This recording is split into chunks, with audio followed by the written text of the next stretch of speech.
external environment for many developing countries that have borrowed heavily on international capital markets over the last 4 or 5 years is going to become more threatening.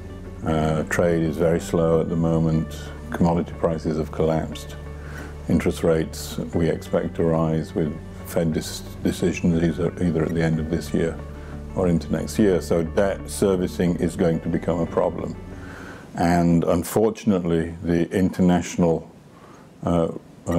financial architecture has not yet found a way for properly handling sovereign debt problems.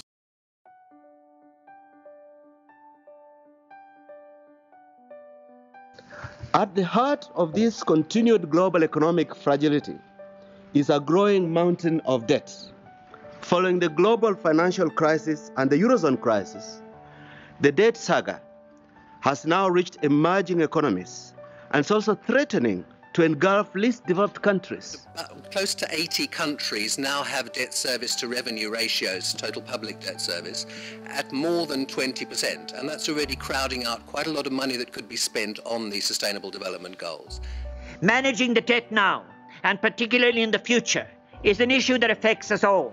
And if we are serious about integrating the Sustainable Development Goals into all aspects of our international cooperation, which we must, then we must also ensure that debt is at the centre of the wider international agenda in the area of human rights and development also. And as developing countries and newly emerging countries strive to adopt better practices in public debt management, they are faced with a number of challenges on the human resources side.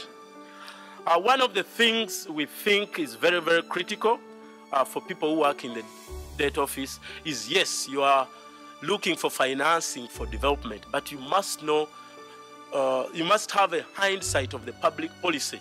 What are you borrowing for? You need to really know.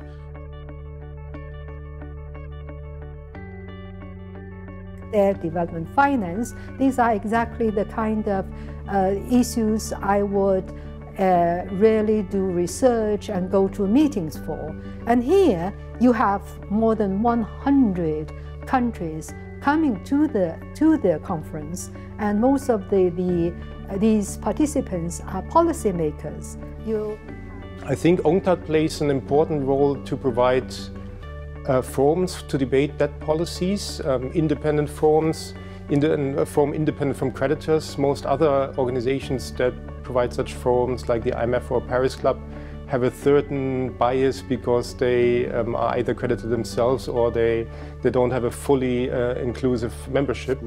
So in my mind, the kinds of solutions we need for solving our global problems have to be solved by the United Nations. And we have to make sure that the voices of the developing countries are at that table.